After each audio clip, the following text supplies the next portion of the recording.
তোমাদের সঙ্গে শেয়ার করব। তো তার সঙ্গে থাক।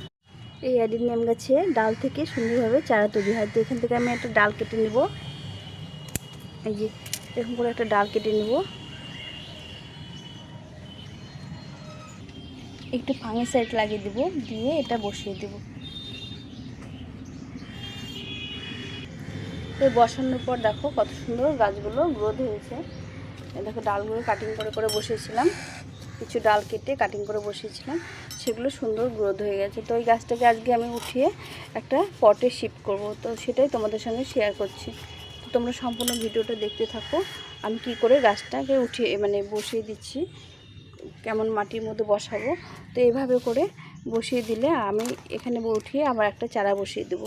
এই এরকম করে বালি নিয়েছি, বালির মধ্যে একটু হোল করে নিয়ে এইভাবে ফাঙ্গিসাইড লাগিয়ে দিয়ে বসিয়ে দিলে চারাগুলো অনায়াসে সুন্দরভাবে গ্রো হয়। তো আমি এই চারাটা আজকে বসিয়ে দিলাম। আর বাকি যে চারাগুলো শিকড় হয়ে গেছে সেটাও তোমাদের সঙ্গে শেয়ার করছি, যে শিকড়ওয়ালা চারাগুলো কি করে উঠিয়ে বসিয়ে দেবো।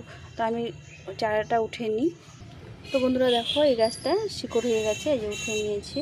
এই ধরো কতটা শিকড় হয়ে গেছে, এবং ডাল কাটিয়ে বসিয়ে দিয়েছিলাম। তো ওই গাছটাকে আজকে আমি বসিয়ে দেবো পটে। প্রথমে আমি জল দিয়ে ভালো করে পরিষ্কার করে ধুয়ে নিলাম। দেখো ওদের কত শিকড় হয়েছে, দেখো গাছটা কত সুন্দর গ্রোথ হয়েছে। দেখো এখন আমি এখানে ছোট একটা পট নিয়েছি। এটা শুধু বালি, মাটি, ভার্মি কম্পোস্ট আর পাথর দিয়ে মিশানো আছে। সামান্য মাটি আছে, মাটিটা কম আছে। তো এই দেখছো পাথর কুচি দিয়ে এইভাবে দেখো, এই যে পাথরগুলো এরকম আছে, বালিচালা পাথর।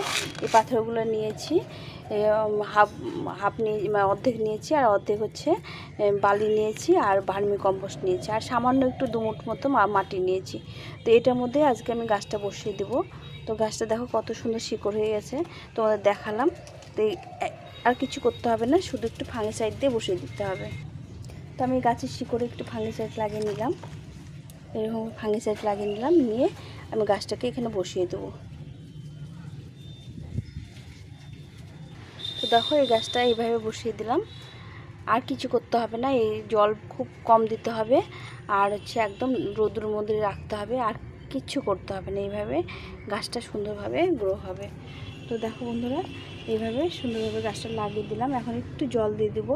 আমি ফাঙ্গিসাইড গোড়ায় দিয়ে দিয়েছি, একটু ফাঙ্গিসাইড নিয়ে নেবো। এই গাছের ফাঙ্গিসাইডটা বেশি দিতে হয়, কারণ এটা খুব ফাঙ্গাস অ্যাটাক করে, যার জন্য ফাঙ্গিসাইড দিতে হয়। তখন আমি জলে গুলে নিলাম, ফাঙ্গিসাইডটা দিয়ে আমি এই গাছের গোড়ায় দিয়ে দেবো।